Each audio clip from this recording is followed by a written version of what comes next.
what's up? Welcome back, everybody, to another episode of the Lavar Walker Show. I want to thank each and everybody that tuned in last week, and we're back again this week. That first episode of me doing this audio and video and everything I got going on, it was a little rough, I'm sure. I was trying to sync the sound up, but that was a little off, so that video probably looked like I was doing a Kung Fu movie video. But hey, you know, I'm a one-man show, and this is my first time really editing audio and video. So I'm back again, and I'm gonna grow this thing right in front of everybody, man. You know, I'm building straight from ground zero, and I'm gonna get it right. And that's how I learn. You learn by failure. So really, it's no such thing as failure. It's just you learn as you go. And today's episode is brought to us by the beautiful Jordan 1 shattered backboard. What a beautiful shoe. I love Jordan 1s, but this shoe means a lot to me. This is when Michael Jordan busted the backboard, and it's just a cool shoe with the nice leather upper, the little crinkly leather. It's a fly shoe. You can wear this with anything. You know, some dark denims, light denims, white tee, it doesn't matter. So what's going on? Let me tell you. So yesterday, you know, I haven't been on stage as a comedian since March. And yesterday I went to a funeral. I found out a good friend of mine died. A man by the name of the great Bob Lett. Bob Lett died at 84 years of age. And me and him became friends through working in the pharmacy. He was just an old black man. And when I first met him, he used to get on my nerves. He was an asshole. And we just ended up getting cool. And I had the pleasure of knowing the great Bob Lett over 10 years. We would just talk shit to each other, because this how old niggas, you know, they love you to talk shit to them. And we just had a great time. And it was a wonderful experience knowing him. And I didn't even know he was dead, because he ended up dying July 2nd. And I hadn't talked to him for a few months because Bob Lett would get on my fucking nerves, and I just didn't feel like talking to him. And I'm an asshole from time to time as well. But I had no idea he died. My wife ended up showing me he passed through Facebook. And Bob Lett died July 2nd. I was like, oh my God. It just so happened that I learned about his death one day before the funeral, which was crazy. So I didn't even know the funeral was coming that next day. So I got that alert at work. My wife told me, I said, damn, he gone? And that was July 2nd, he was dead. That was on Thursday. I had to work Friday, but it turned out the shift I was working got canceled. So I ended up being off on Friday. And I'm sitting downstairs, and my wife tells me, she says, Bob Lett's funeral is today. I said, what? It's today? At 1 o'clock. It was that day. And I'm doing absolutely nothing. I said, I have to go to his funeral. And what I'm thinking is, that goddamn Bob Lett called me to come to his funeral. There's no other way. I didn't even know he was dead. I found out he was dead. I tried to call his son and his kids. I called his son. His son didn't recognize my number, so his son didn't hit me back. And everything just happened the way it was supposed to happen. So as I'm getting ready, I can hear him talking to me. Ah, bitch, put your fucking clothes on, motherfucker. This is how we would talk to each other. Put your fucking clothes on. I'm dead, bitch. Come to my funeral. I hear him in my head. So I go to the funeral. When I get to the funeral, I see his daughter, who I had never met before. It was my first time meeting his daughter. His daughter has a box in her hands. And, you know, I'm like, man, it was a pleasure meeting your dad. He was a great man. This, that. And she said, well, here's daddy right here. I said, yo, he in the box. So he got cremated.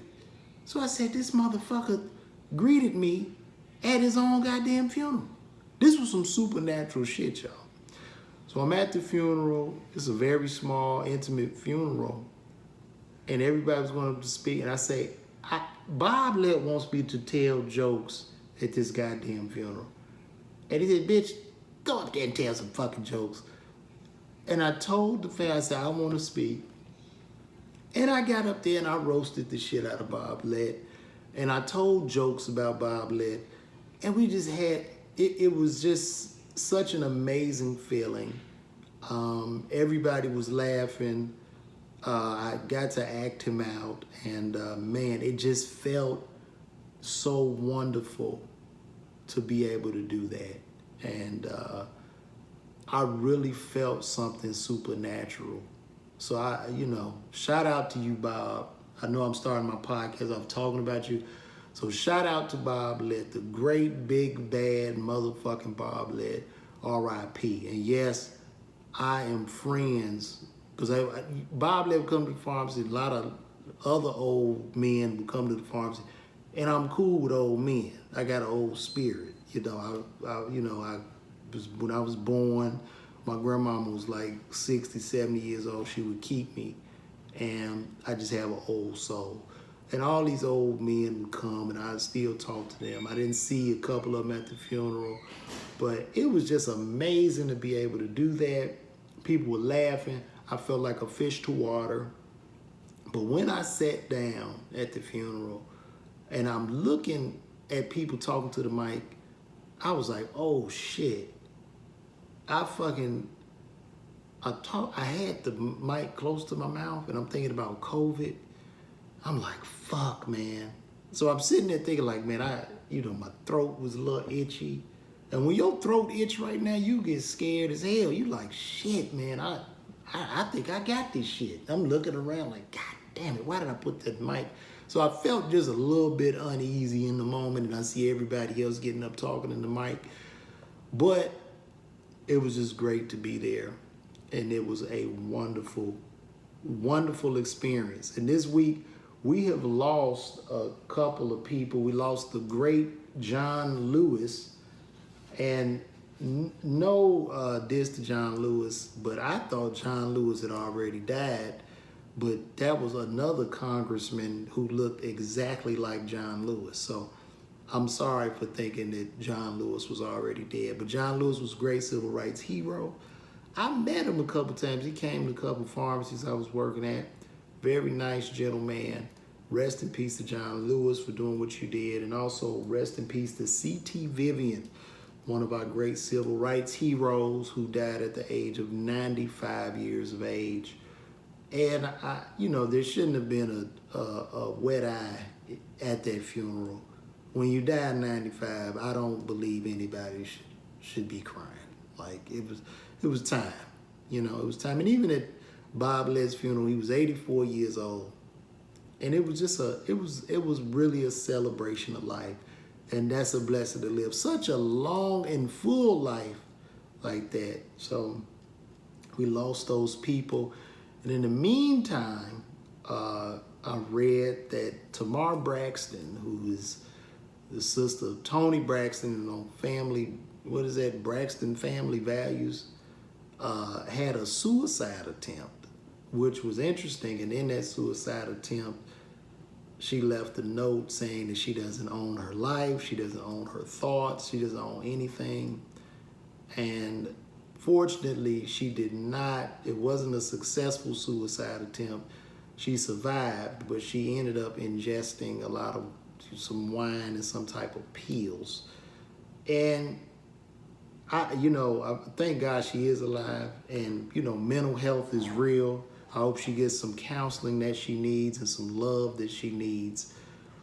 But I'm gonna say this, she's on that reality TV show on Bravo, and I don't know, man. A lot of these reality shows, if you don't own them, I think you could be selling your soul to the devil in a sense. And I'm not trying to be judgmental, but when you tie yourself into those contracts, I don't know the stipulations in a lot of them. I do have one of my close friends, they appear on reality shows sometimes, but I think you could be signing a contract with the devil.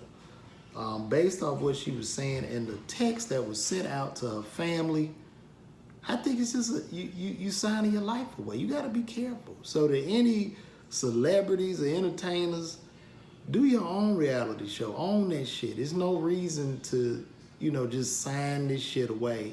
And hopefully you're not in some type of financial straits or circumstances to cause you to sign that over, because that's very invasive, man. And it's like people own your ass. People judging you. I mean, it's like literally, I think like with a lot of those shows, man, and I've heard rumblings like a lot of these people that are on these reality shows cannot survive without the show. So they're literally owned. And when they're making big purchases and buying homes and shit like that from these reality show checks, when you set that lifestyle at a certain level, you don't want to go down. And that's for anybody. Nobody wants to go down in lifestyle, unfortunately. And that's like an addiction. It's like being addicted to a drug, anything. And even me, I want to keep my lifestyle at a certain level, by all means. But we gotta get some ownership with these shows, man. I was talking to T.I.'s manager. T.I. owns his own show. He owns his show, Family Hustle. And you gotta own this shit. You can't have these people just running your life. So you should be able to edit, what you deem fit, And then that ties back down to debt and financial responsibility and all that shit. But I'm fucked up right now, so I'm no person to judge anybody with that are facing financial issues right now. Another thing too, man, I talked about this on my Instagram. We are so fucking divided as a nation right now. This country is so divided. Everybody's on the right, everybody's on the left. And with us being divided like this as a nation divided is a very, very weak nation. We literally, son, Princeton, close the door. I'm recording. With us being a nation divided, we have our pants down right now. There's too many people too far on the right, too far on the left. Our leadership with Donald Trump in there, everything is a fight. Everything about the Democrats, everything about the Republicans. You can't even turn the news on without seeing even our news outlets, even CNN, even Fox. They're fussing. Everybody's fussing. Everybody's complaining.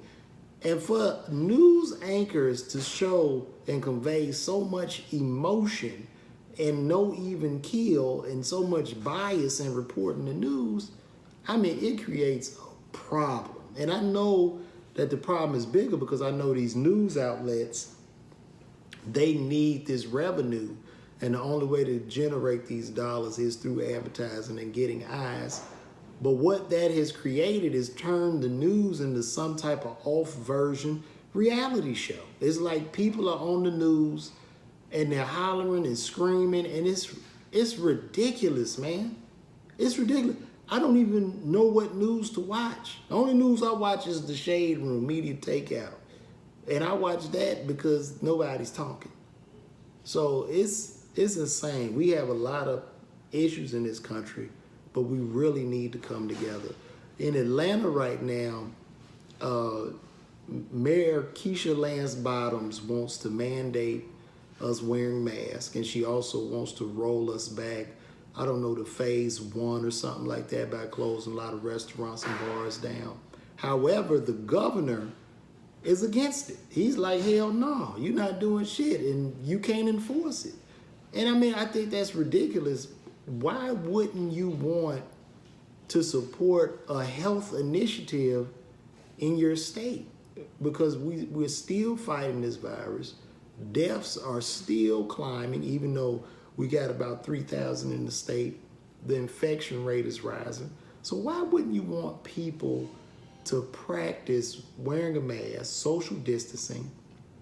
The CDC guidelines came out and said if everybody wear a mask for the next 3 months or something, we can defeat this virus.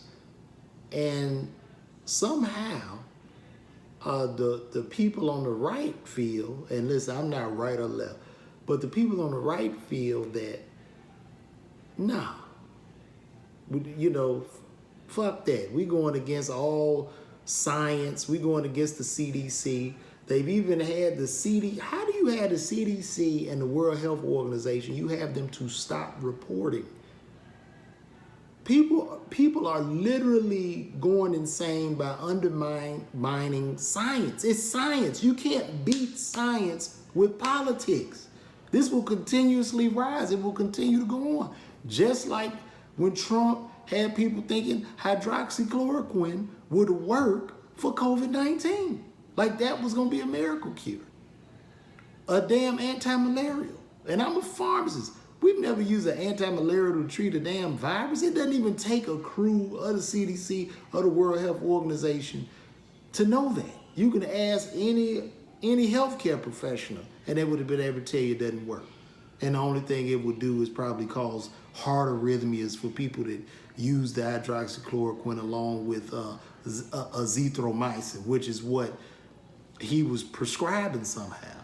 How do you have a reality show host, a man that works in the hotel and entertainment business, tell us as Americans what's more healthy for us? How do we disregard Dr. Fauci, the World Health Organization, and the CDC?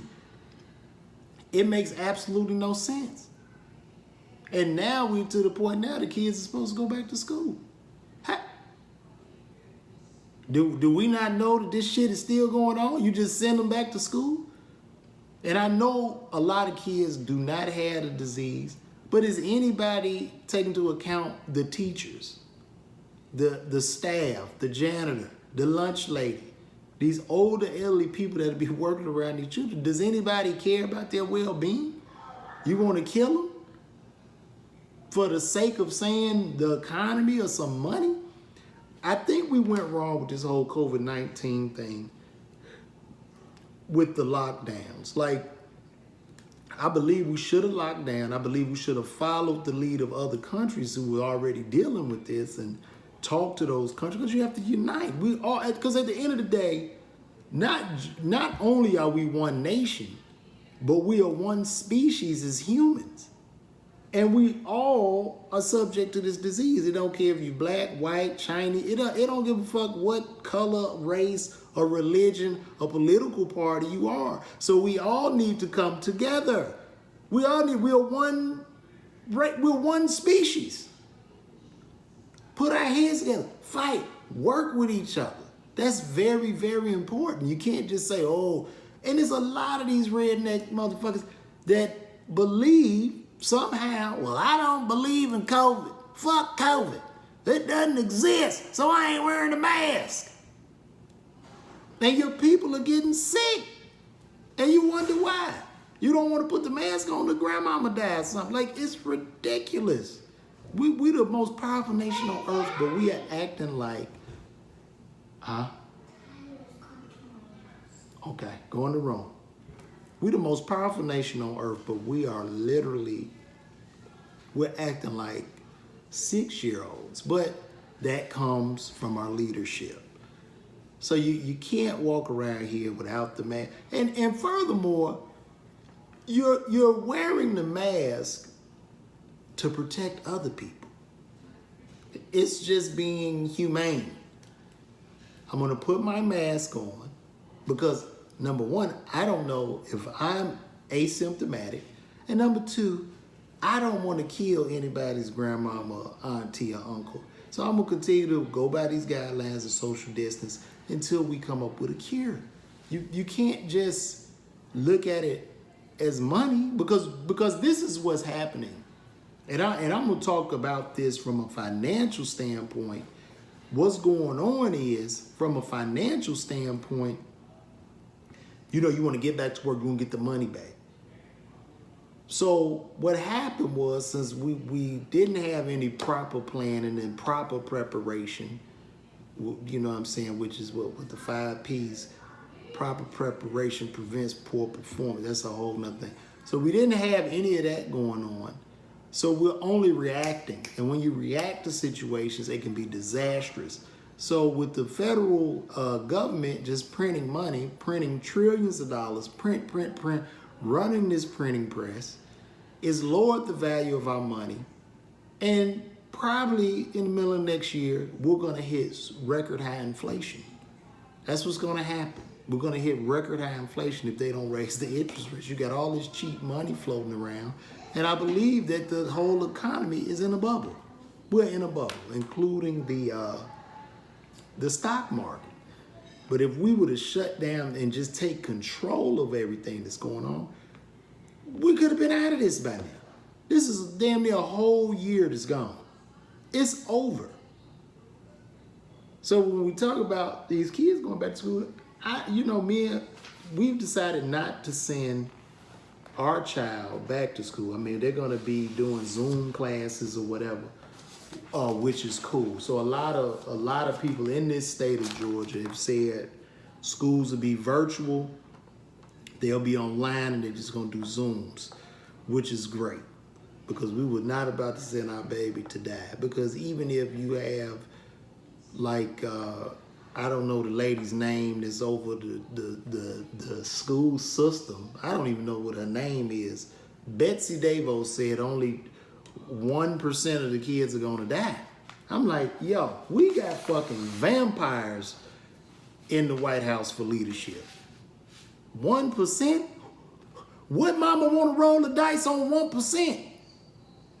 Who wanna do that? It is crazy to me. It's crazy. So on my site, I was talking about, well, not on my site, but on my Instagram, I had mentioned the killings of our children, black on black crime, which is a taboo subject. And I don't know, sometimes people want to view you as a coon for some reason if you express what's going on in the community as far as us killing one another. Now, before I go any deeper into this topic, understand that the definition of a coon is a person that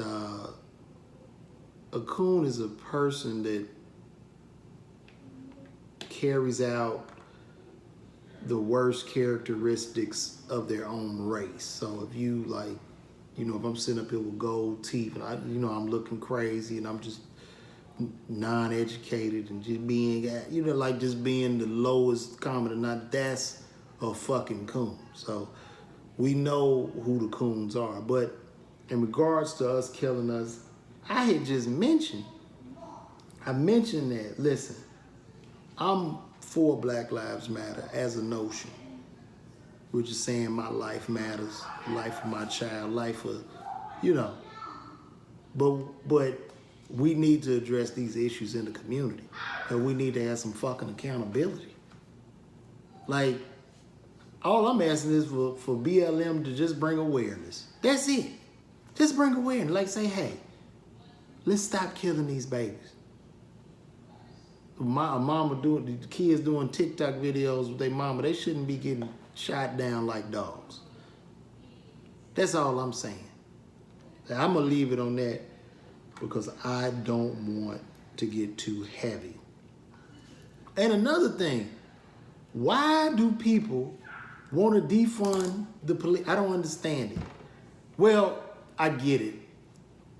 Defunding the police is about not necessarily getting rid of police, but they're moving funding. And I just think that wording is off.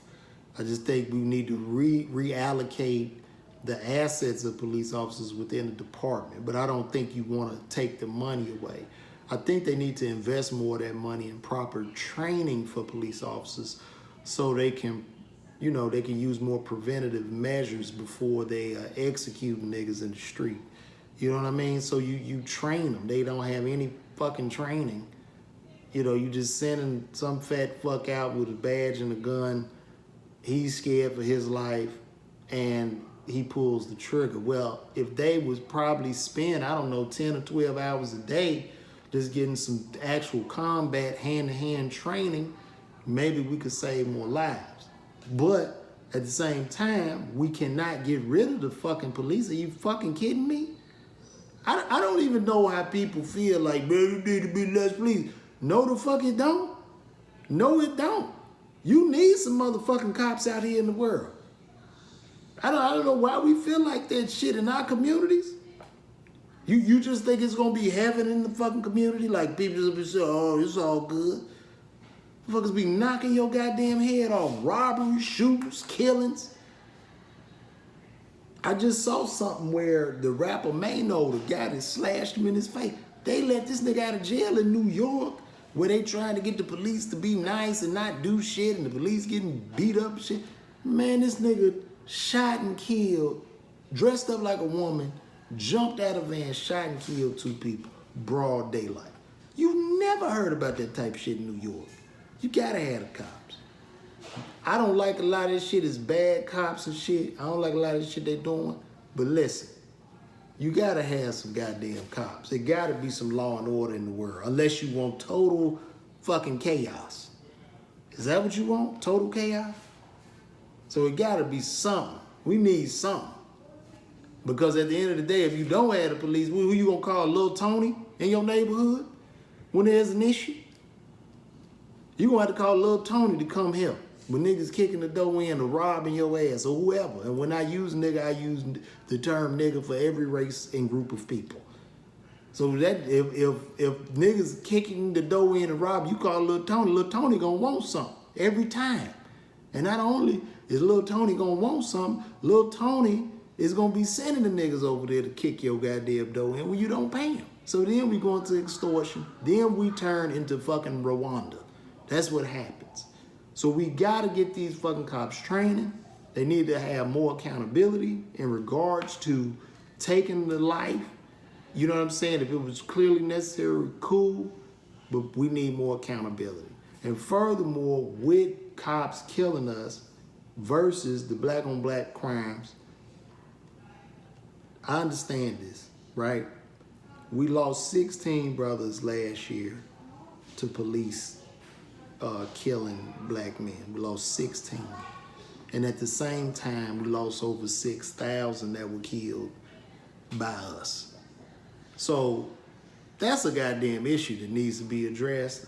I don't claim to be the smartest man in the world, but goddamn, come on. I mean, 16 versus 6,000, and trust me, we definitely need to get these cops in line, but yo, accountability. Accountability is key. I'm gonna stand on that. So you can put the coon shit on my page. I gives less than a fuck. All right, another thing too, Nick Cannon. Nick Cannon has had that brother done had a rough ass week, man. Nick done had a rough week. So Nick made some statements in regard, I don't know if he's speaking biblically or from 5%, but the statement that Nick made in regards to people with less melanin in their skin being somehow like more like animals, there was a ridiculous fucking statement. I'm just gonna say that. That was a ridiculous statement. I've met Nick Cannon a couple times. He's a cool dude, but I just think he fucked up. He fucked up, and he got to take accountability for that shit. Like at the end of the day, because you can't like when you say. Here's the thing that can debunk all that, right? So you say less melanated people are more savage-like. Do you fail to realize that there are black people white as snow? They're called albinos. But that's a whole nother time. Don't get me started with this shit. So Nick has been having a rough week, and I don't know, just a bad move. I'm sure he'll learn from it and move on and continue to build huge empires like I'm trying to do each week right here on Lavar Walker Show. And make sure you click that link. Get some of that merch, man. Get some of that merch. That merch hot. You feel me? Okay. So Meg Thee Stallion was shot in the foot by Tory Lanez. Apparently they got into an argument. Tory Lanez was fumbling with a gun and shot her in the foot. So his little man complex flared up. Because Tory Lanez like about 5'1 and a half, 126 pounds. He might be 127 with that fake ass hair on top of his head. But he ended up shooting her. And I just don't know where you niggas come up with. What are y'all doing? What are you young boys doing, man? You don't shoot the ladies in the damn foot. Like, why, bro? Why would you do that shit? That's so damn stupid, man. That's so stupid. You want to keep her there? You didn't want her to run off? Dude, come on, man. Come on. So that was like a horrendous thing that happened to Meg Thee Stallion. Prayers up to Meg Thee Stallion, too. And I hope that foot gets better. And so, I don't know, but I'm going to see what else is going on in the world before I wrap this up. But this should get better. And, you know, hopefully it will get better. Now, I'm not going to say hopefully. This will get better. Because I'm going to the top. You hear me? I don't even know where that came from. Well, that's it. I don't have shit else to talk about. I'm glad I got to come in here and talk to you guys, but I appreciate the love. Hey, make sure you hit the like button and subscribe if you like this podcast, and also check out that merch. And thank you guys for tuning in. This has been another episode of the Lavar Walker Show, and I will see you next Wednesday at 9 a.m. The Lavar Walker Show. I'm out. Peace.